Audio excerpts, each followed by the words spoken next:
నమస్కారం QK news వార్తలకు స్వాగతం. ముందుగా వార్తల్లోని ముఖ్యాంశాలు. సైట్ విజిట్ కొత్తది కాదు అని కేటీఆర్ పై బల్మూరి ఫైర్. ఆధారాలున్నా డ్రామాలే చేస్తున్నారని విమర్శ. కల్వకుంట్ల డ్రామా భవన్ గా తెలంగాణ భవన్ ఎద్దేవా. టెండర్లపై అసత్య ప్రచారాలు మానాలన్న బల్మూరి. సింగరేణి నిధులు ఫుట్బాల్ కు వాడారని కేటీఆర్ ఆరోపణ. కోల్ మాఫియా పాలనగా మారిందంటూ విమర్శ. కార్మికులకు ఘోర అన్యాయం జరిగిందన్న కేటీఆర్. నిజాలు బయటపడతాయని హెచ్చరిక. అరవ శ్రీధర్ ఆరోపణలపై మహిళా కమిషన్ సీరియస్. బాధితురాలికి న్యాయం చేస్తామని హామీ. సమగ్ర విచారణ చేపడతామని కమిషన్ స్పష్టం. మహిళల భద్రతపై రాజీ లేదన్న మహిళా కమిషన్. సూపర్ 6 హామీలతో ప్రజలు మోసపోయారు అన్న కాటసాని. ల్యాండ్ టైటిలింగ్ భయాందోళన సృష్టించారన్న ఆరోపణ. కూటమి ప్రభుత్వం అధికార యంత్రాంగం దుర్వినియోగం. హామీల అమలులో ఘోర వైఫల్యమన్న విమర్శ. కుటుంబ విభేదాలతోనే బీఆర్ఎస్ బలహీనమవుతోందన్న వ్యాఖ్య. కవిత వ్యాఖ్యలే పార్టీ స్థితికి నిదర్శనమన్న ఆది. ఫోన్ ట్యాపింగ్ ఆరోపణలు బీఆర్ఎస్ ను దెబ్బతీశాయన్న విమర్శ. అంతర్గత కలహాలే బీఆర్ఎస్ పతనానికి కారణమన్న వ్యాఖ్య. కాంగ్రెస్ ప్రైవేటు సైన్యంలా మారిన పోలీసులు. బీఆర్ఎస్ ఆరోపణలు. మాజీ ఎంపీ సంతోష్ కుమార్ సిట్ విచారణకు హాజరైన సందర్భంగా జరిగిన ఘటన తెలంగాణ రాజకీయాల్లో తీవ్ర దుమారం రేపింది. ఈ సందర్భంగా మీడియాతో మాట్లాడుతుండగా రాష్ట దివ్యాంగుల కార్పొరేషన్ మాజీ చైర్మన్ కేతిరెడ్డి వాసుదేవరెడ్డి పోలీసులు దురుసుగా ప్రవర్తించారని బీఆర్ఎస్ ఆరోపించింది. దివ్యాంగుడని కూడా చూడకుండా పోలీసులు నెట్టివేయడంతో ఆయన కింద పడిపోయి గాయాల పాలయ్యారని పార్టీ నేతలు మండిపడ్డారు. ప్రజాపాలన పేరుతో కాంగ్రెస్ ప్రభుత్వం అప్రకటిత ఎమర్జెన్సీని అమలు చేస్తోందని ఆరోపించారు. పోలీసులను రాజకీయ ప్రత్యర్థులను అణిచివేయడానికే ప్రైవేటు సైన్యంలా ఉపయోగిస్తున్నారని విమర్శించారు.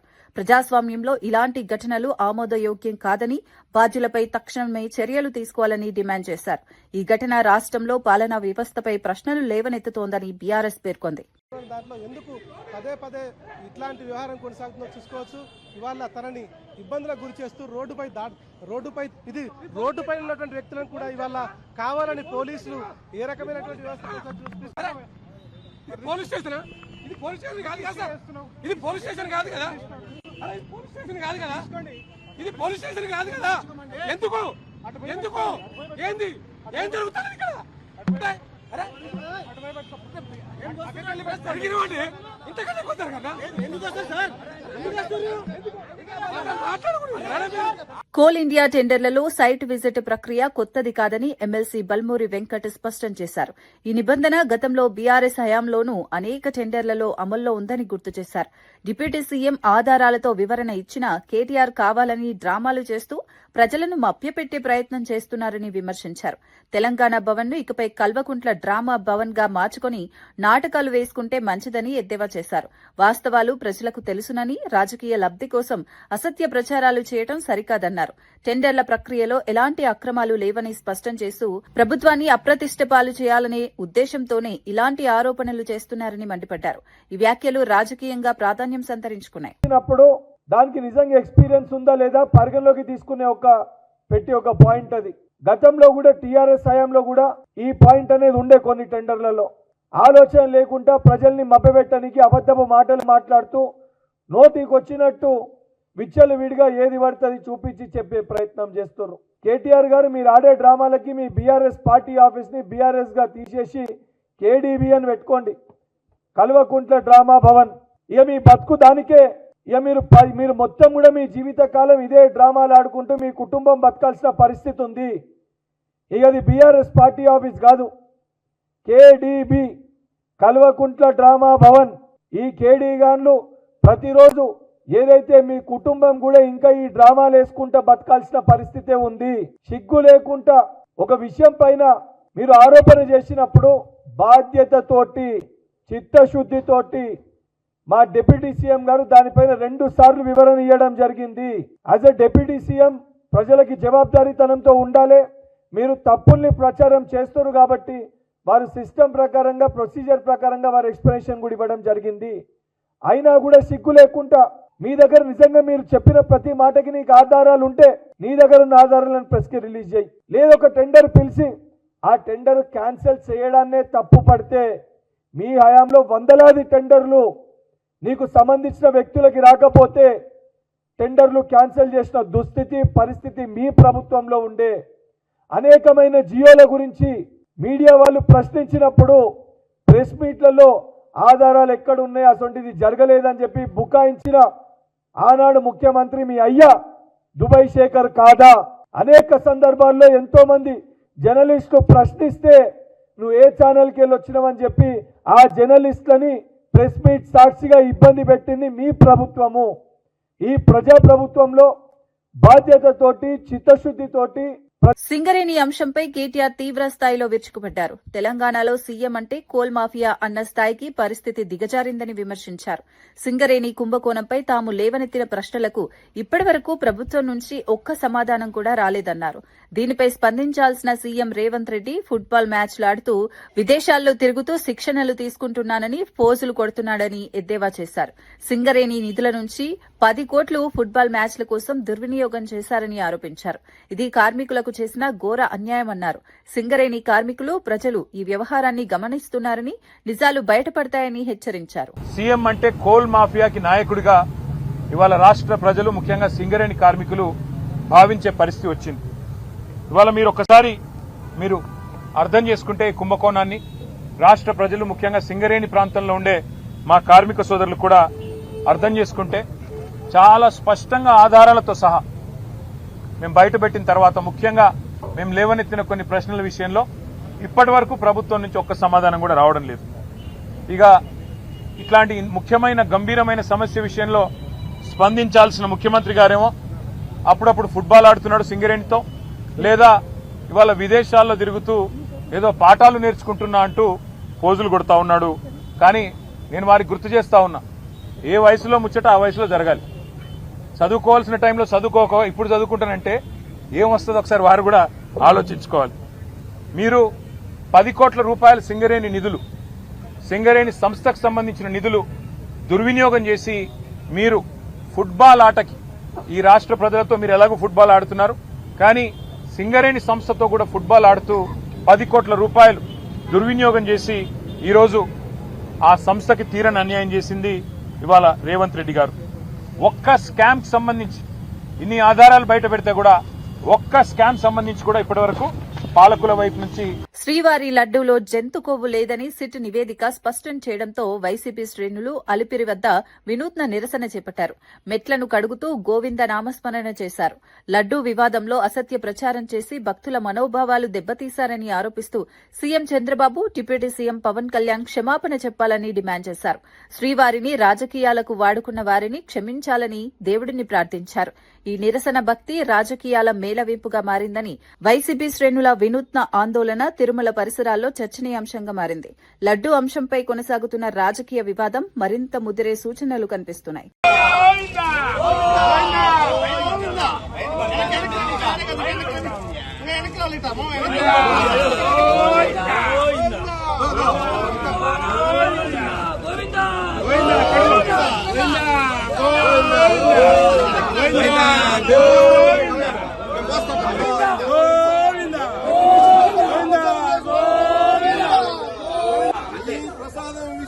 తప్పుడు ప్రచారాలు చేసి ప్రయోజనం పొందాలనుకుని భావించిన వ్యక్తులను మన్నించండి గోవిందా, మన్నించండి గోవిందా. ఈ కొండని రాజకీయాల కోసం వాడుకుంటున్న నీచులని మన్నించండి గోవిందా, మన్నించండి గోవిందా, గోవిందా.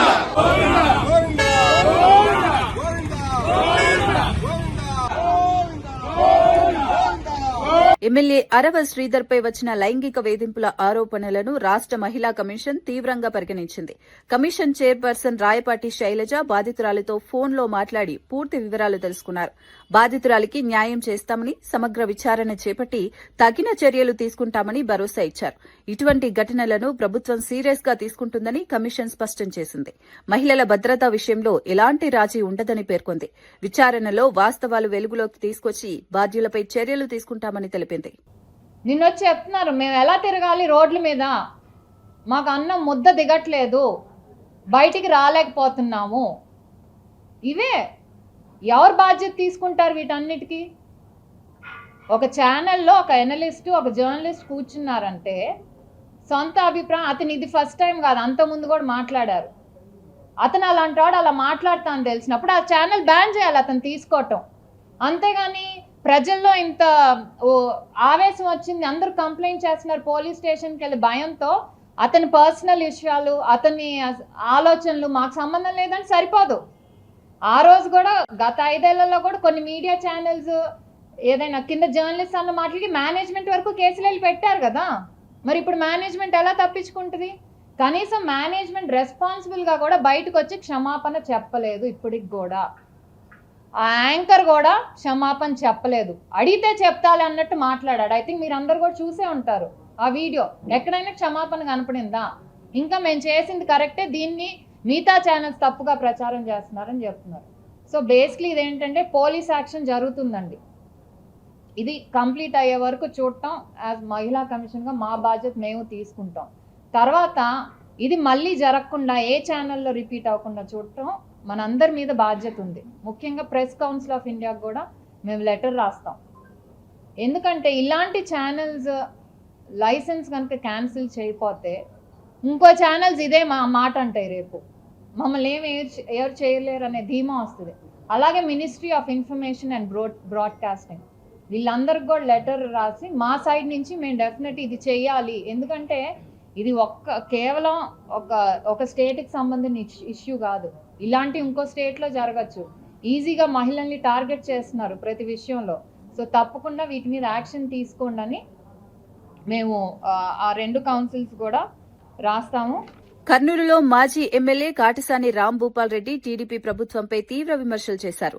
చంద్రబాబు నాయుడు ఎన్నికల సమయంలో ఇచ్చిన సూపర్ 6 హామీలు ప్రజలను మభ్యపెట్టడానికే తప్ప అమలుకు రావడం లేదని ఆరోపించారు. ముఖ్యంగా ల్యాండ్ టైటిలింగ్ యాక్ట్ విషయంలో అసత్య ప్రచారం చేసి ప్రజల్లో భయాందోళనలు సృష్టించారని మండిపడ్డారు. గత వైసీపీ ప్రభుత్వంలో అమలైన వాలంటీర్ వ్యవస్థ, ఐపాక్ మోడల్ వల్లే పార్టీకి నష్టం వాటిల్లిందని అభిప్రాయపడ్డారు. ప్రస్తుతం కూటమి ప్రభుత్వం అధికార యంత్రాంగాన్ని రాజకీయ ప్రయోజనాలకు ఉపయోగిస్తోందని విమర్శించారు. పోలీసు వ్యవస్థ పక్షపాతంగా వ్యవహరిస్తే పార్టీ కార్యకర్తల పక్షాన పోరాటం తప్పదని హెచ్చరించారు. ప్రజలకు ఇచ్చిన హామీల అమల్లో ప్రభుత్వ వైఫల్యం స్పష్టంగా కనిపిస్తోందని కాటసాని పేర్కొన్నారు. ఈ వ్యాఖ్యలు జిల్లాలో రాజకీయ చర్చలకు దారితీస్తున్నాయి.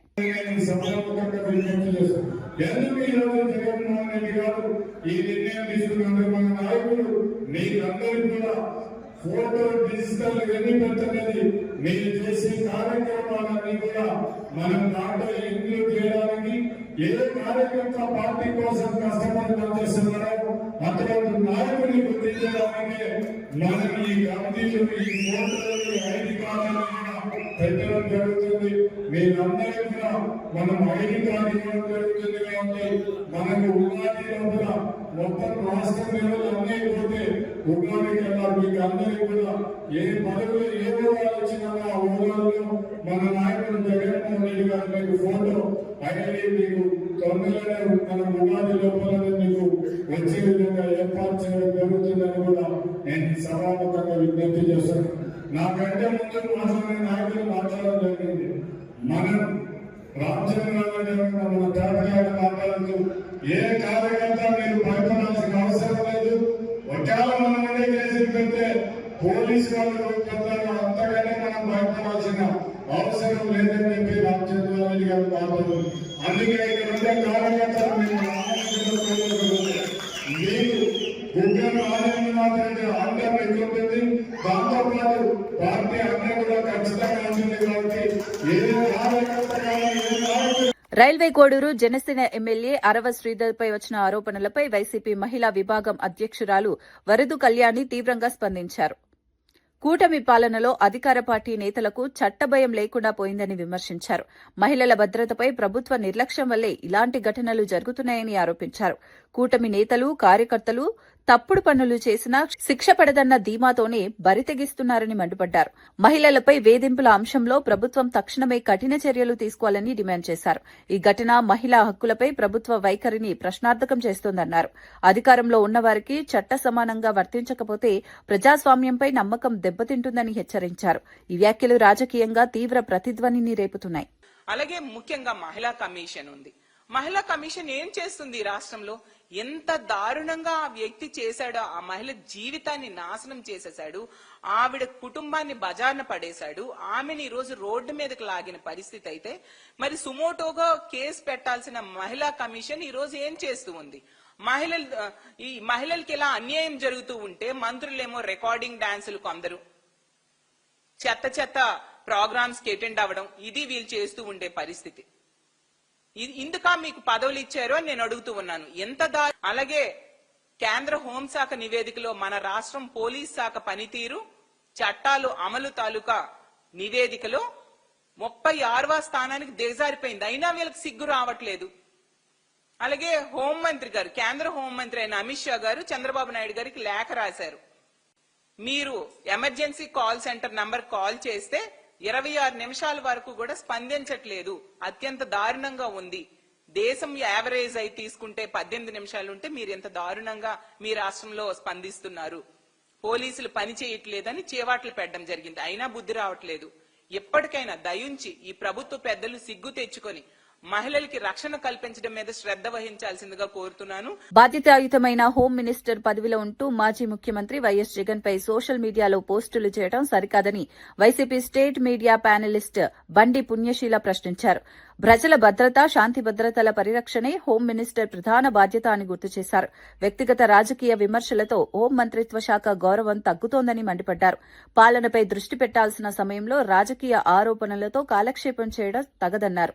రాష్ట్రంలో నేరాలు, మహిళలపై దాడులు పెరుగుతున్న తరుణంలో హోంమంత్రిగా బాధ్యతలు వ్యవహరించాలని సూచించారు. సోషల్ మీడియా రాజకీయాలు ప్రజా సమస్యలకు పరిష్కారం కావని వ్యాఖ్యానించారు. ఈ వ్యాఖ్యలు రాజకీయ వర్గాల్లో చర్చకు దారితీస్తున్నాయి. దరిద్రప్పను మీకు అర్థమవుతా ఉందా? You are in good position, you are honourable home minister. అది గుర్తుపెట్టుకోండి తల్లి.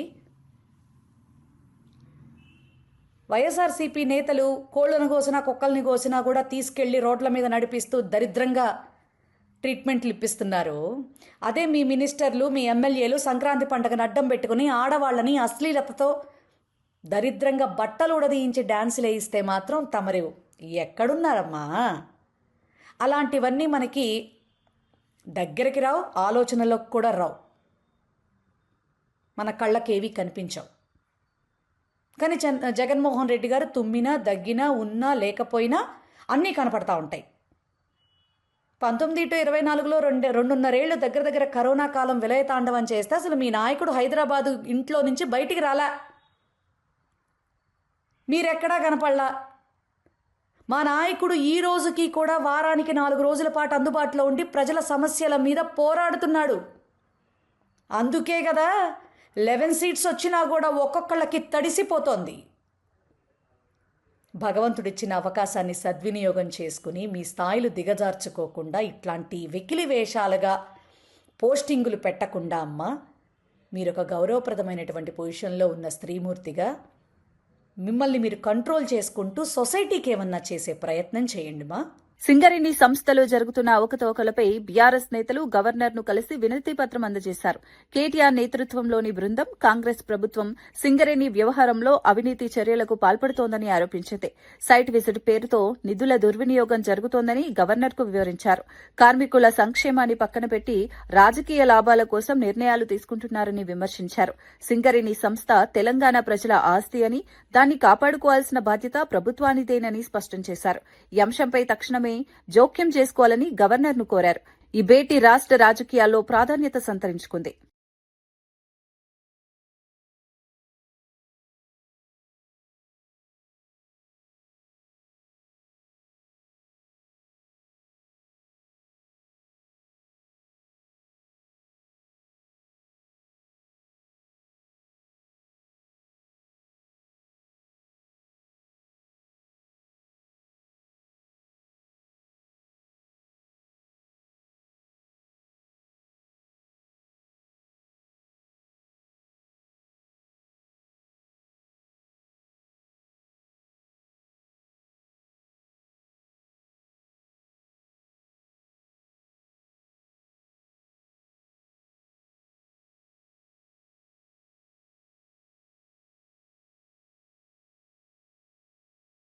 పెద్దపల్లి జిల్లా గోదావరికనిలో సింగరేణి తెలంగాణ బొగ్గుగని కార్మిక సంఘం 24వ ఆవిర్భావ దినోత్సవాన్ని ఘనంగా నిర్వహించారు.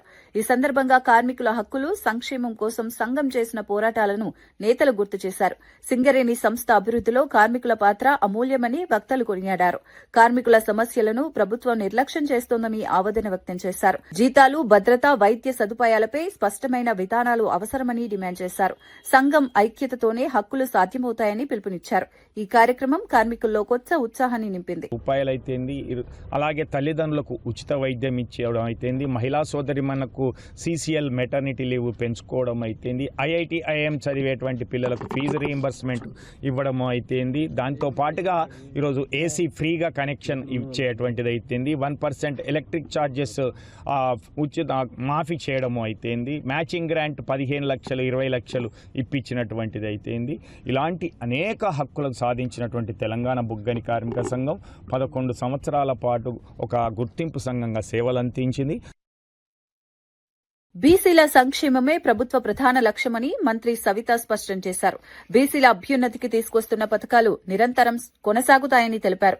విద్య, ఉపాధి, స్వయం ఉపాధి రంగాల్లో బీసీలకు మరింత అవకాశాలు కల్పించే దిశగా ప్రభుత్వం చర్యలు తీసుకుంటోందని చెప్పారు. బీసీ కార్పొరేషన్లకు అవసరమైన నిధులు విడుదల చేసి లబ్దిదారులకు సకాలంలో సహాయం అందేలా పర్యవేక్షణ చేస్తున్నట్లు వివరించారు. బీసీ యువతకు స్కిల్ డెవలప్మెంట్, శిక్షణ కార్యక్రమాలు విస్తరించనున్నట్లు వెల్లడించారు. గ్రామీణ ప్రాంతాల్లో బీసీల జీవన ప్రమాణాలు మెరుగుపడేలా ప్రత్యేక కార్యాచరణ అమలు చేస్తున్నామని పేర్కొన్నారు. గతంలో జరిగిన నిర్లక్ష్యానికి తావు లేకుండా ప్రతి అర్హుడికి ప్రభుత్వ పథకాలు చేరేలా కూటమి ప్రభుత్వం కట్టుబడి ఉందని మంత్రి సవిత భరోసా ఇచ్చారు.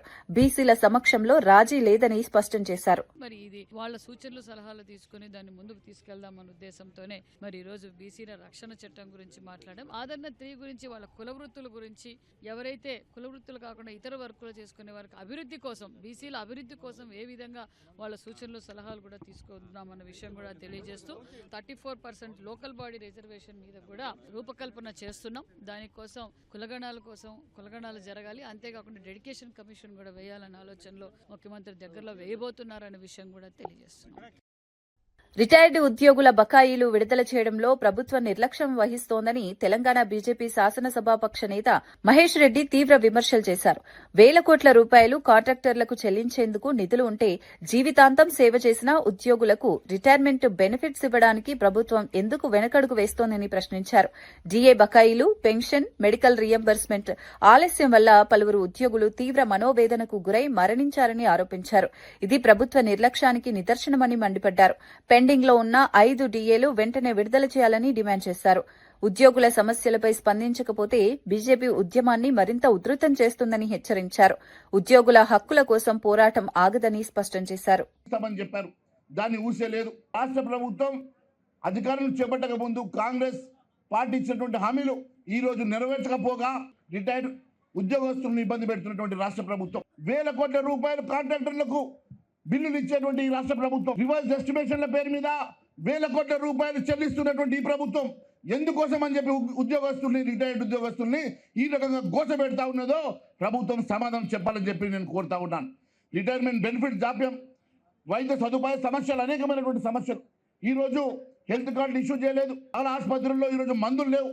మరి చాలా మంది ఈరోజు బాధితులైనటువంటి రిటైర్డ్ ఎంప్లాయీస్ ఈరోజు ఇబ్బంది పడుతూ ఉన్నారు. వారికి రావాల్సిన రీఎంబర్స్మెంట్ కూడా సకాలంలో రాక ఈరోజు ఉద్యోగస్తులు ఇబ్బంది పడుతున్నటువంటి అంశాలను ఖచ్చితంగా భారతీయ జనతా పార్టీ ఈ మీడియా ద్వారా అడుగుతా ఉన్నాం. ఎప్పటి లోపల మరి ఈ రిటైర్డ్ ఎంప్లాయీస్ సమస్యను పరిష్కారం చేస్తారు? లేని పక్షంలో వారి తరఫున Bharatiya Janata party. ఉండవల్లిలోని CM camp కార్యాలయంలో ముఖ్యమంత్రి చంద్రబాబు నాయుడు కీలక సమీక్షా సమావేశం నిర్వహించారు. పూర్వోదయ, సాక్షి, రాష్ట్ర ప్రభుత్వ నిధుల సమన్వయంతో పెండింగ్ ప్రాజెక్టులను వేగంగా పూర్తి చేయడంపై చర్చించారు. వివిధ శాఖల మంత్రులు, ఉన్నతాధికారులు సమావేశంలో పాల్గొన్నారు. నిధుల వినియోగంలో పారదర్శకత ఉండాలని, పనుల పురోగతిపై నిరంతర పర్యవేక్షణ చేయాలని సీఎం ఆదేశించారు. రాష్ట్ర అభివృద్దికి కీలకమైన ప్రాజెక్టు మరింత ఆలస్యం కాకుండా నిర్ణీత గడువుల్లో పూర్తి చేయాలని స్పష్టం చేశారు. కేంద్ర, రాష్ట్ర నిధుల సమన్వయంతో మౌలిక వసతుల అభివృద్దిని వేగవంతం చేయాలని సూచించారు. ప్రజలకు ఉపయోగపడే పనులే ప్రాధాన్యంగా ఉండాలన్నారు. సమీక్ష అనంతరం శాఖల వారీగా కార్యాచరణ రూపొందించనున్నట్లు అధికారులు తెలిపారు.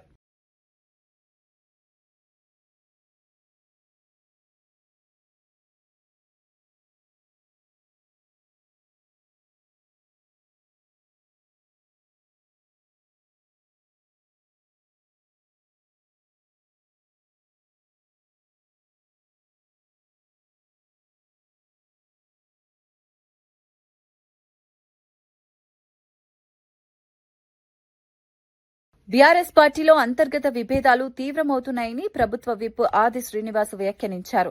కేసీఆర్ చుట్టూ సమస్యలు పేరుకుపోయాయని, అదే విషయాన్ని కూతురు కవిత కూడా బహిరంగంగా చెప్పడం రాజకీయంగా కీలకమని అన్నారు. ఫోన్ ట్యాపింగ్ ఆరోపణలపై కుటుంబ సభ్యుల మధ్య పరస్పర ఆరోపణలు రావడం బీఆర్ఎస్ పరిస్థితిని స్పష్టంగా చూపుతోందని విమర్శించారు. కుటుంబంలోనే ఇన్ని విభేదాలున్నా పార్టీ మళ్లీ అధికారంలోకి వస్తుందనుకోవడం అవాస్తవమని అన్నారు. ప్రజలు ఈ పరిణామాలను గమనిస్తున్నారని, రాబోయే రోజుల్లో తగిన నిర్ణయం తీసుకుంటారని పేర్కొన్నారు. రాజకీయ స్థిరత్వం, పరిపాలనా స్పష్టత కూటమి ప్రభుత్వంలోనే ఉందని ఆది శ్రీనివాస్ స్పష్టం చేశారు. బీఆర్ఎస్ లోని అంతర్గత కలహాలే ఆ పార్టీ పతనానికి కారణమవుతాయని వ్యాఖ్యానించారు.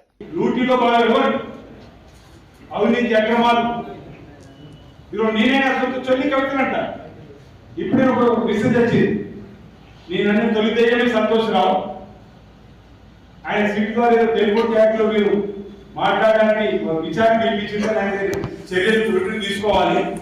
నేను మా నాన్నగారు మై డియర్ డాడీ అని ఒక లేఖ రాసింది, కవిత గారికి అంతా చూశాను.